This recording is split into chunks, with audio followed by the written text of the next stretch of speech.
Hi, Bruno Jr. here. Our podcast, Busting Addiction and Smiths, is sponsored by SafeHouseRehab.com. SafeHouse believes that traditional treatments fall short of the needs of clients who face the modern problems of addiction. Modern problems need modern solutions.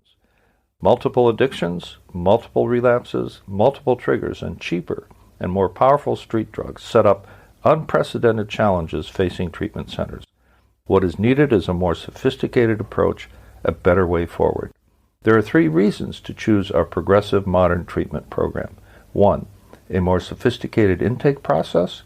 2, technology proven to enhance recovery. And 3, the most robust aftercare program in our sector. To learn more, visit us at SafeHouseRehab.com.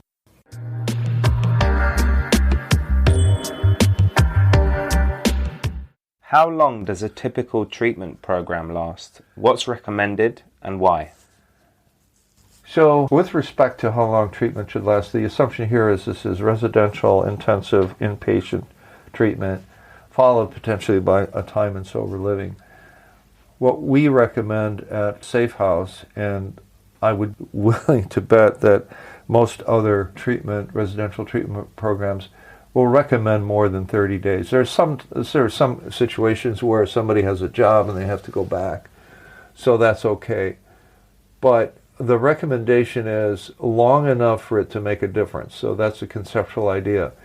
If someone has been at it for a long, long time and they have serious emotional and mental disorders, we're talking about a much longer period of time. Let's say 3 months with, individual counseling in primary treatment, and maybe another 3 months in a sober living facility, followed by, long-term aftercare would be highly recommended.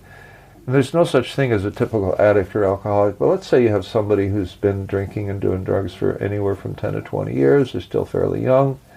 You're probably looking at something like 2 months in treatment and 2 or 3 months in sober living aftercare.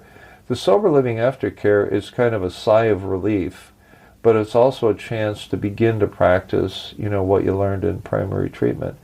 I think I would like to also point out that once you get home, you have to own your own recovery, which is where an aftercare program or a partner in your long-term recovery on a daily basis is really critical.